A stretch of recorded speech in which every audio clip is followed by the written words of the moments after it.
Assalamualaikum warahmatullahi wabarakatuh.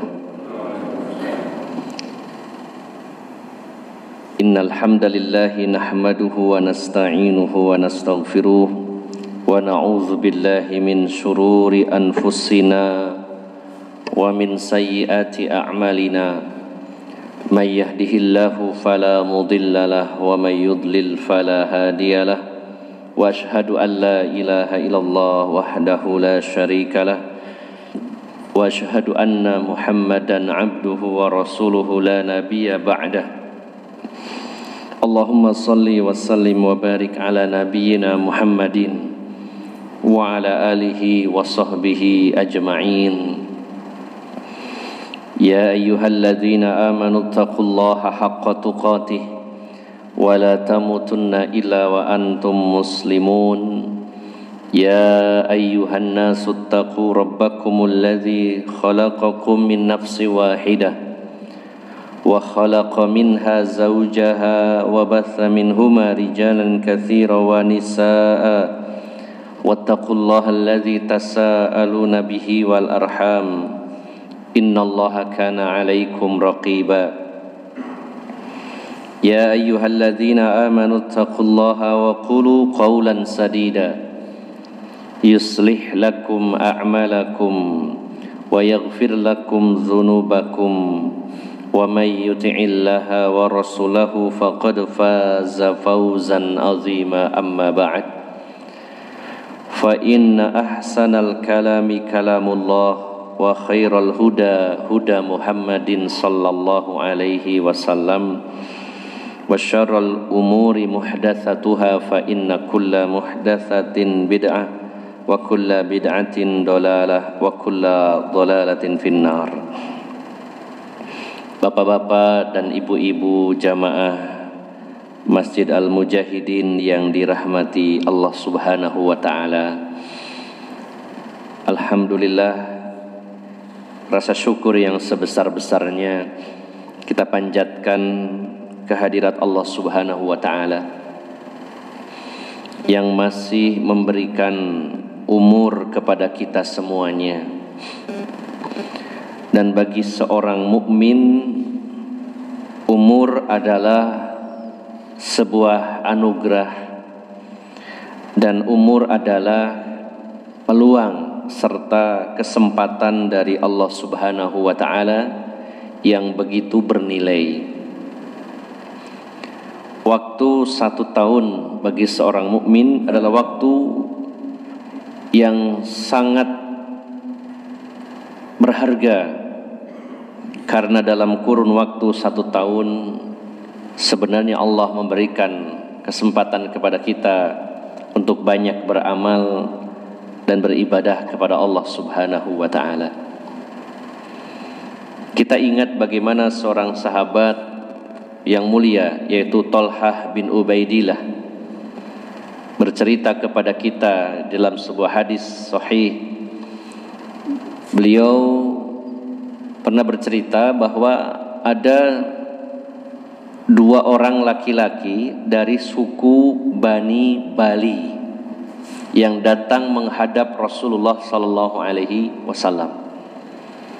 Keduanya bersamaan menyatakan keislaman di hadapan Nabi sallallahu alaihi wasallam. Kemudian 2 orang ini, orang pertama kata Thalhah bin Ubaidillah adalah orang yang sangat bersemangat, bersungguh-sungguh dalam beribadah kepada Allah Subhanahu wa taala. Bahkan akhirnya orang pertama ini gugur di medan perang sebagai seorang syahid. Kemudian setelah itu yang orang kedua baru meninggal 1 tahun kemudian. Setelah meninggal yang kedua ini, Thalhah bin Ubaidillah bermimpi di satu malam. Dan ini adalah mimpi yang benar, ya. Tidak semua mimpi benar, tapi ada kalanya Allah berikan anugerah kepada orang-orang beriman mimpi yang benar. Kecuali nanti di akhir zaman, sebagaimana salah satu di antara tanda kiamat adalah benarnya mimpi seorang mukmin. ketika manusia jauh dari agama Allah, ketika manusia mayoritas tidak mengenal Allah, maka Allah Subhanahu wa taala akan memberikan mimpi yang benar kepada orang-orang beriman di akhir zaman, dan mimpinya adalah mimpi yang benar. Ini terjadi setelah mendekati gerbang kiamat. Namun sebelum kejadian itu, maka ada kalanya mimpi seorang mukmin itu benar, ada kalanya tidak. Maka mimpi yang dialami oleh Thalha bin Ubaidillah ini adalah mimpi yang benar. Di satu malam beliau bermimpi berada di pintu surga. Lalu tiba-tiba ada seseorang yang keluar dari surga dan memanggil dua orang tadi. Namun yang dipanggil pertama kali adalah orang yang meninggal belakangan. Dua orang, yang pertama orang yang rajin ibadah bahkan meninggal di medan perang. Sementara orang yang satunya, yang kedua, orangnya biasa-biasa saja dalam ibadah. Tapi dalam mimpi tersebut Thalha melihat ada seorang laki-laki keluar dari surga dan memanggil laki-laki yang nomor dua, yang meninggal 1 tahun setelah yang pertama. Kemudian setelah dipanggil dan laki-laki yang kedua ini masuk ke dalam surga, lalu laki-laki yang tadi keluar lagi memanggil laki-laki yang pertama yang meninggal di medan perang. Setelah itu, yang ketiga kalinya laki-laki itu keluar lagi dari surga dan mengatakan kepada Thalha bin Ubaidillah, kamu sekarang kembali karena belum waktumu untuk masuk ke dalamnya. Maka setelah itu beliau terbangun dan menceritakannya kepada para sahabat Nabi SAW. Baik Thalha bin Ubaidillah maupun para sahabat yang lain merasa heran. Kenapa orang yang pertama yang lebih bersungguh-sungguh dalam beribadahnya bahkan meninggal di medan perang dipanggil yang kedua kalinya, sementara orang yang ibadahnya biasa-biasa saja dan meninggal 1 tahun kemudian justru dipanggil lebih dulu untuk masuk ke surga.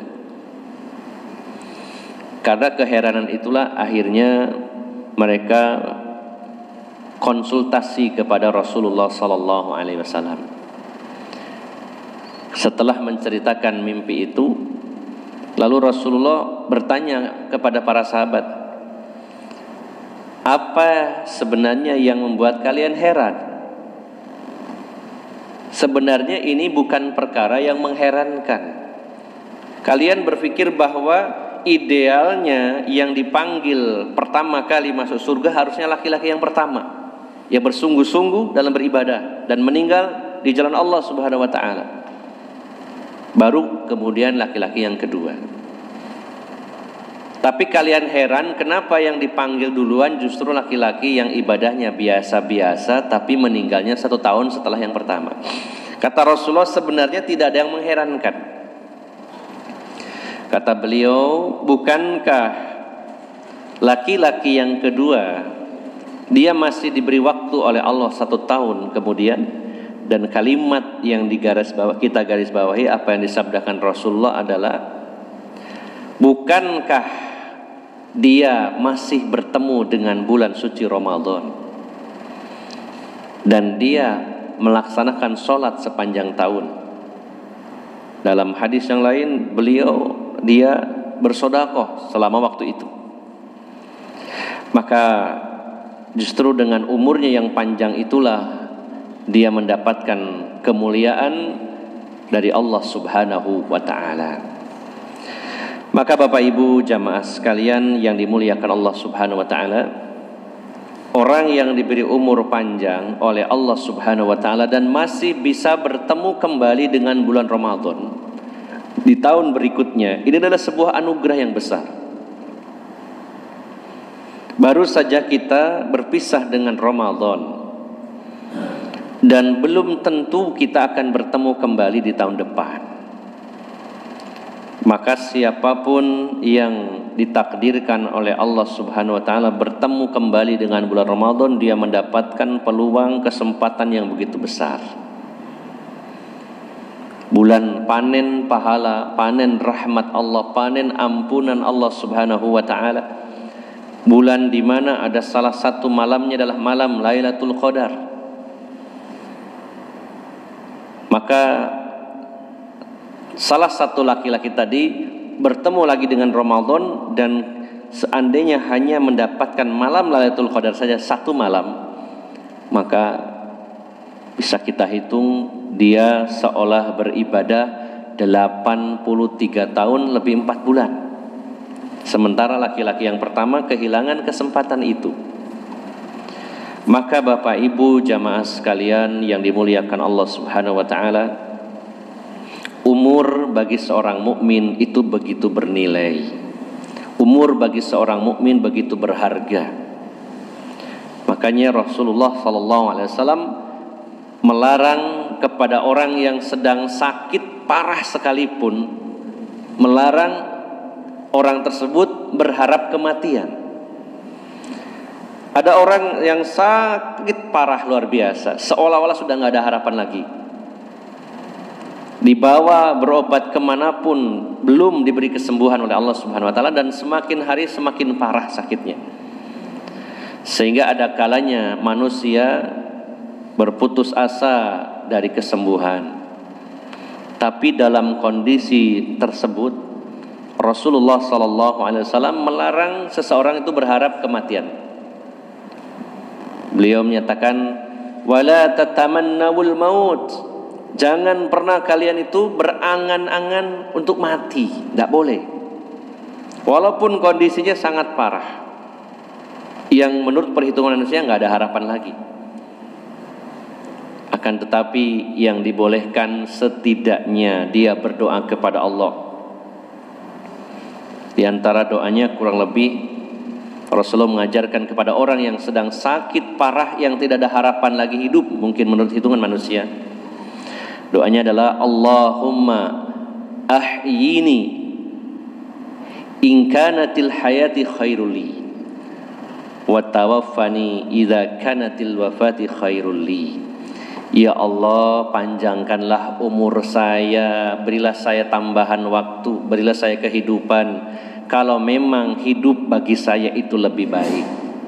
Kalau memang hidup itu lebih baik bagi saya, kalau memang ditundanya waktu kematian saya itu lebih baik bagi saya, maka panjangkan umur saya. Namun jika memang kematian itu lebih baik bagi saya, maka wafatkanlah saya. Maka Bapak Ibu jamaah sekalian, orang yang dalam kondisi kritis saja tidak boleh meminta semata-mata kematian. Karena manusia tidak tahu, kalau dia meminta kematian seolah-olah dia menyimpulkan bahwa kalau saya mati lebih baik. Padahal menurut Allah belum tentu seperti itu. Maka kalau doanya ini pun khusus bagi orang yang sedang kritis. Kalau orang yang sehat-sehat saja tidak boleh doa seperti itu. Orang yang sedang kritis saja doanya tetap meminta mana yang lebih baik. Kalau memang panjang umur lebih baik, ya Allah panjangkan umur saya. Walaupun mungkin saya sakit, tapi kalau panjang umur ada kesempatan bagi saya untuk menggugurkan dosa-dosa saya dengan sakit ini. Bisa jadi Allah juga beri kesembuhan, bisa jadi juga Allah naikkan derajatnya. Bisa jadi juga tentunya kalau sabar dapat pahala dari sakitnya, maka kebaikan dapat banyak sekali dia.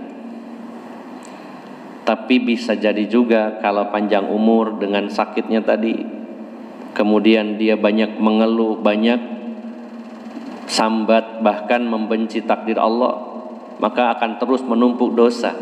Maka bisa jadi meninggal dunia lebih awal, lebih baik bagi orang tersebut. Namun pada intinya Bapak Ibu jamaah sekalian yang dimuliakan Allah Subhanahu wa taala, intinya adalah umur adalah anugerah bagi seorang mukmin. Umur adalah kebaikan dari Allah bagi seorang mukmin. Sehingga kita meminta kepada Allah Subhanahu wa taala agar diberikan panjang umur dan diberikan barokah padanya, dan diberikan panjang umur serta Allah perbaiki amal-amal kita. Dan mudah-mudahan kita juga masih diberi kesempatan bertemu dengan bulan suci Ramadan di tahun-tahun mendatang. Bapak Ibu jamaah sekalian yang dimuliakan Allah Subhanahu wa taala, tidak terasa kita sudah berada di bulan Syawal dan baru saja Ramadan beranjak meninggalkan kita. Bagi orang-orang beriman, perpisahan dengan Ramadan adalah sebuah hal yang memilukan dan menyedihkan. Karena bagi seorang mukmin, Ramadan adalah waktu yang istimewa dibandingkan dengan bulan-bulan yang lainnya. Maka dulu para sahabat Nabi SAW betul-betul kehilangan bulan Ramadan ini, dan yang mereka lakukan adalah terutama mereka meminta dan memohon kepada Allah agar ibadah mereka selama bulan Ramadan diterima oleh Allah Subhanahu wa taala, dan setelah itu mereka meminta kepada Allah untuk bertemu kembali dengan bulan Ramadan. Bahkan mereka berdoa selama 6 bulan setelah Ramadan meminta agar ibadah mereka diterima oleh Allah Subhanahu wa taala. Dan 6 bulan berikutnya mereka meminta agar bisa bertemu kembali dengan bulan Ramadan. Maka ada satu pelajaran yang penting bagi kita, bahwasanya karakteristik para sahabat dulu, dan ini merupakan contoh bagi kita. Mereka adalah orang yang begitu khawatir seandainya amal-amal mereka tidak diterima oleh Allah Subhanahu wa taala. Maka begitu pula sebaiknya kita, selayaknya kita mengikuti jejak para sahabat Nabi, agar kita ini merasa khawatir kalau amal kita tidak diterima oleh Allah Subhanahu wa taala. Bukan berburuk sangka kepada Allah Subhanahu wa taala, namun tentunya jangan sampai kita merasa bahwa pasti amal saya diterima sehingga kita merasa cukup. Dulu para sahabat Nabi betul-betul merasa khawatir sehingga mereka meminta kepada Allah Subhanahu wa taala agar amal-amal mereka diterima oleh Allah Subhanahu wa taala. Dan merekalah figur teladan bagi kita semuanya, adalah orang-orang yang selalu mengevaluasi dan mengintrospeksi diri mereka. Bukankah para sahabat Nabi begitu khawatir diri mereka terjatuh dalam kemunafikan? Padahal kita tahu mereka adalah manusia terbaik setelah Rasulullah Sallallahu Alaihi Wasallam. Tapi mereka khawatir diri mereka terjatuh dalam kemunafikan. Bagaimana Imam Hasan Basri menyatakan bahwasanya jika seseorang itu merasa khawatir dirinya terjatuh dalam kemunafikan, maka dialah orang mukmin. Namun jika dia tidak pernah merasa khawatir dirinya terjatuh dalam perbuatan nifak, dialah orang munafik. Oleh karena itu, Bapak Ibu jamaah sekalian, setelah berlalu Ramadan ini, kita hendaknya banyak meminta kepada Allah agar ibadah-ibadah kita diterima oleh Allah Subhanahu wa taala dengan banyak berdoa, Rabbana taqabbal minna innaka antas samiul alim. Rabbana taqabbal minna innaka antas samiul alim. Wahai Tuhan kami, terimalah ibadah-ibadah kami, sesungguhnya Engkau Maha mendengar lagi Maha mengetahui. Mari kita perbanyak di bulan Syawal ini doa kita kepada Allah agar Allah menerima amal ibadah kita selama sebulan penuh di bulan Ramadan kemarin.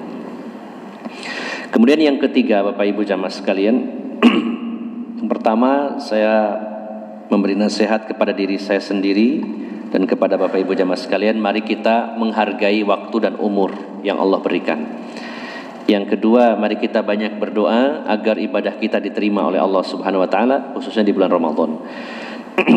Dan yang ketiga, kita mari komitmen dan berniat untuk kembali melanjutkan ibadah puasa, walaupun ibadah puasa ini adalah ibadah puasa sunnah. Karena para ulama menyatakan, inna min alamati kubulil hasanah al hasanatu ba'daha.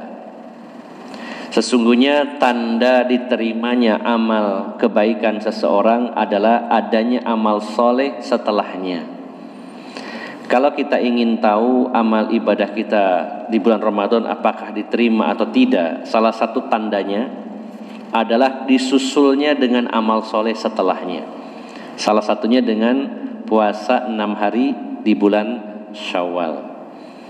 Biasanya di awal-awal Syawal ini kita banyak yang belum bisa berpuasa. Yang pertama, banyak acara kunjungan, pasti disuguhi. Kalau puasa ndak enak sama yang nyuguhi, akhirnya nggak puasa. Ya. Wah, ini saya safar karena mudik jauh, apalagi capek mudiknya, macet. Ya, saya naik motor dari Mojokerto ke Jogja. Jogjanya perbatasan Klaten, dekat sebenarnya. Itu sampai 12 jam padahal naik motor, Pak. Kalau naik mobil berapa jam? Itu di hari ketiga padahal. Nah, maka akhirnya safar, jadi nggak puasa. Apalagi mudik di sana keliling ke rumah keluarga, 1 hari, 2 hari, 3 hari, bahkan ada yang 1 minggu keliling. Akhirnya nggak puasa. Nah, maka mudah-mudahan ini masuk di pekan kedua setidaknya kita berusaha untuk mengamalkan sunnah puasa 6 hari di bulan Syawal, dan ini menunjukkan kita cinta dengan puasa. Walaupun puasa sudah selesai kok balik lagi puasa, berarti kita suka dengan puasa. Dan ini tandanya diterimanya amal ibadah puasa kita di bulan Ramadan. Ini nasihat yang ketiga. Kemudian yang terakhir, yang keempat, Bapak Ibu jamaah sekalian yang dimuliakan Allah Subhanahu wa taala. Mari kita kembali semangat setelah puasa Ramadan digembleng, dididik, ditraining oleh Allah Subhanahu wa taala. Ada kalanya loyo kembali setelah hari raya.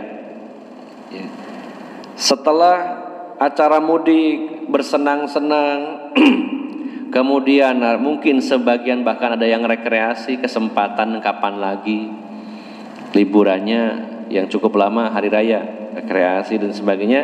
Akhirnya seringkali membuat kita terlena, rasanya mau kembali lagi taat berat. Saya mengajak kepada, khususnya saya pribadi dan umumnya kepada Bapak Ibu jamaah sekalian, mari kita sadar kembali, kita ini akan kembali kepada Allah Subhanahu wa taala, lalu kita lebih semangat lagi untuk meraih surganya Allah Subhanahu wa taala. Salah satu perjuangan yang harus betul-betul kita pikirkan, kita luangkan, kita gunakan segala potensi yang kita miliki adalah bagaimana caranya kita masuk surga dan juga orang-orang yang kita cintai pun bisa masuk surga. Karena Bapak Ibu jamaah sekalian, tentu tidak sempurna sebuah kebahagiaan ketika ada sebagian dari orang-orang yang kita cintai tidak merasakan kebahagiaan tersebut.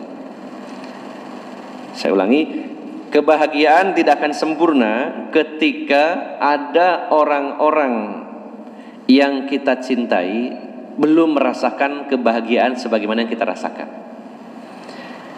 Dan apa yang ada di surga tentu semuanya adalah berisi kebahagiaan. Nah, maka Bapak Ibu jamaah sekalian, salah satu kebahagiaan manusia adalah ketika bisa berkumpul dengan orang-orang yang dicintainya. Namun tidak cukup sampai di situ saja. Ada beberapa hal yang perlu kita perjuangkan karena ada cita-cita tinggi yang ingin kita capai. Yang pertama, kita ingin berkumpul dengan orang-orang yang kita cintai di dalam surganya Allah Subhanahu wa taala. Ketika di dunia saja, kemarin bagi kita yang mudik ada rasa bahagia ketika berkumpul dengan keluarga besar kita.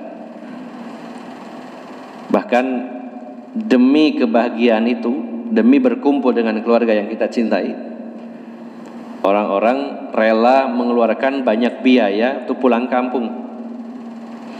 Bahkan juga rela untuk macet sekian lamanya dengan penuh kelelahan, tidak masalah. Sampai ketika macet, ketika mudik, maka mindset kita itu kalau nggak macet nggak hari raya gitu. Seolah-olah menghibur diri sebenarnya. Kalau itu terjadi di luar hari raya, waduh sumpeknya luar biasa Pak. Coba macet apalagi pakai mobil, perjalanan yang harusnya misalkan 3 jam jadi 10 jam, itu kan luar biasa Pak. Tapi mindsetnya orang, nggak apa-apa macet demi keluarga, demi berkumpul dengan keluarga, nggak masalah. Ditambah lagi kalau nggak macet nggak seru katanya gitu. Justru dengan macet inilah seninya ketika berhari raya. Maka salah satu yang ditargetkan orang-orang yang mudik adalah apa? Berkumpul dengan keluarga besar. Itu artinya berkumpul dengan orang-orang yang kita cintai adalah sebuah kebahagiaan. Berkumpul dengan orang tua kita yang masih milik orang tua. Berkumpul dengan saudara, ya. Mungkin ada yang 5, 7 bersaudara, sejak kecil bareng-bareng, setelah lulus SMA atau setelah kuliah berpisah. Apalagi sudah beristri, bersuami, punya anak. Apalagi yang dinas, ditempatkan di tempat yang jauh-jauh. 7 bersaudara, tidak ketemu. Bisa ketemunya hanya di bulan Ramadan. Maka ini kesempatan penting. Ya. Dan ini sebuah kebahagiaan bagi manusia ketika berkumpul dengan orang-orang yang dicintainya. Maka apapun yang membuat manusia senang di surga Allah siapkan. Apapun yang diminta di dalam surga Allah berikan, tanpa batas, tanpa kuota, bebas dilos. Artinya berdasarkan ayat yang umum dalam surat Fussilat, dalam surat Fussilat di ayat yang ke-31, potongan ayat Allah menyatakan walakum fiha ma tashtahi anfusukum walakum fiha ma tad'un. Kata lakum ini adalah sebuah pemberian. Kalau Allah berikan kata laka, lakum, lawannya adalah alaikum. Lakum pemberian, sesuatu yang menyenangkan. Tapi kalau alaikum itu beban, sesuatu yang memberatkan. Ya. Contoh, kalimat alaikum bisa berupa perintah, itu beban, atau sebuah larangan. Bisa perintah, bisa larangan, sesuatu yang membebani manusia. Seperti ayat tentang puasa, gampangnya ya. Kutiba alaikumusiyam, diwajibkan atas kalian berpuasa. Kutiba alaikum. Atau kutiba alaikumul qital, diwajibkan atas kalian berperang di jalan Allah. Ya. Kalau lakum biasanya sesuatu yang mengenakkan. Jadi alaikum beban, itu bisa berupa perintah atau termasuk juga keharaman yang dilarang oleh Allah Subhanahu wa taala. Contoh larangan, Allah berfirman, "Hurrimat 'alaikumul maitatu wad-damu walahmul hinzir wa ma uhilla li ghairillah." Diharamkan atas kalian bangkai, darah, kemudian daging babi dan segala produk dari babi, dan juga sembelihan untuk selain Allah atau sembelihan yang tidak disebut nama Allah. Maka alaikum. Kalau lakum sesuatu yang menyenangkan. Uhilla lakum lailatas siyamur rafasu ila nisaikum. Dihalalkan buat kamu berhubungan intim di malam hari Ramadan. Nah, ini lakum. Termasuk dalam ayat tadi, walakum fiha ma tashtahi anfusukum walakum fiha ma tad'un. dan buat kalian apapun di dalam surga itu yang kalian sukai, dan buat kalian apapun yang kalian minta Allah sediakan. Maka semua hal yang membuat manusia bahagia Allah akan berikan di dalamnya. Bahkan khamr yang di dunia diharamkan, di surga disediakan oleh Allah Subhanahu wa taala. Jadi kita sabar saja Pak, sekarang tidak usah penasaran gimana ya rasanya minuman keras, naudzubillah. Kalau sekarang kita bisa menahannya, nanti Allah kasih bukan 1-2 botol sungai Pak. Sungainya khamr. Jadi panjenengan bisa minum sambil berenang, seluruh bahkan menyelam sampai minum khamr, walaupun khamrnya berbeda, nikmat dan tidak memabukkan. Semuanya Allah berikan. Waktu di dunia punya istri cuma 1, mau nambah susah banget. Nah di surga udah langsung otomatis 2, Pak. Jadi kalau sekarang tidak bisa nambah, sabar dulu Pak. Tidak apa-apa, nanti di surga pasti diberi lebih dari 1. Selain istrinya ada minimal 2 bidadari. Jadi sabar, hanya sabar saja Pak. Nanti di surga apa yang menyenangkan manusia Allah berikan, dan apa yang diminta Allah berikan. Maka salah satu hal yang membahagiakan manusia adalah berkumpul dengan keluarga di dalam surganya Allah Subhanahu wa taala. Dengan syarat, dengan catatan, anggota keluarga yang ingin berkumpul tadi harus bersama-sama berjuang bahu-membahu untuk meraih surganya Allah Subhanahu wa taala. Harus berusaha secara maksimal menjadi orang yang soleh dan solihah supaya masuk surga. Maka Allah telah berjanji di dalam surat Ar-Ra'd ayat 23. Di antaranya dalam surat Ar-Ra'd surat 13 ayat 23. Allah berfirman, Jannatu adnin yadkhulunaha wa man salaha min abaihim wa azwajihim wa dzurriyyatihim. Ya. Surga Aden yang mereka masuk ke dalamnya bersama orang-orang solih.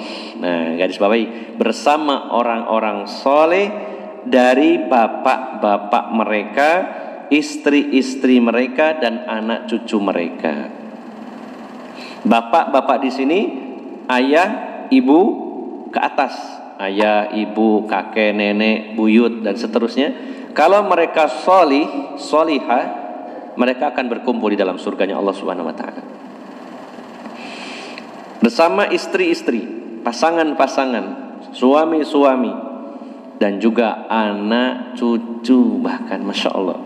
Bapak Ibu jamaah sekalian yang dimuliakan Allah Subhanahu wa taala, kalau di dunia kita merasa bahagia kumpul sama istri, sama suami, sama anak-anak, bahkan ada yang sudah punya cucu dengan senangnya gendong cucu, maka pertemuan ini akan berakhir, pasti ada perpisahan. Hari ini kita senang berkumpul dengan istri, dengan anak-anak, dengan keluarga, tapi pasti akan berpisah. Ya. Sesenang apapun akan berpisah. Entah kita yang duluan meninggalkan mereka atau mereka yang meninggalkan kita, pilihannya cuma itu. Pasti akan berpisah. Tapi tidak mengapa, itu perpisahan sementara. Bila masing-masing solih dan solihah nanti akan berkumpul kembali di dalam surganya Allah Subhanahu wa taala. Justru yang mengkhawatirkan, yang harusnya menyita pikiran kita khawatir kalau kita ini berpisah di dunia dan di akhirat tetap berpisah, tidak bertemu kembali. Itu yang perlu kita khawatirkan. Sehingga jangan pernah khawatir kalau berpisah hanya sesaat saja, sementara saja. Apakah kita yang duluan meninggal atau keluarga kita berpisah? Ini mau tidak mau, suka tidak suka, pasti akan berpisah. Apakah kita duluan atau mereka keluarga kita? Tidak bisa dipungkiri, tidak bisa dihindari, pasti akan berpisah. Kita di alam kubur masing-masing sendiri-sendiri. Tidak akan bisa berkumpul di alam kubur bareng-bareng, tidak bisa. janjian ya. Abi sing meninggal ya engkau nyusul ya, kumpul-kumpul di dalam kubur, nggak ada. Saat berbangkit, saat di padang mahsyar masing-masing. Baru nanti menentukannya adalah apakah bertemu lagi di surga atau tidak.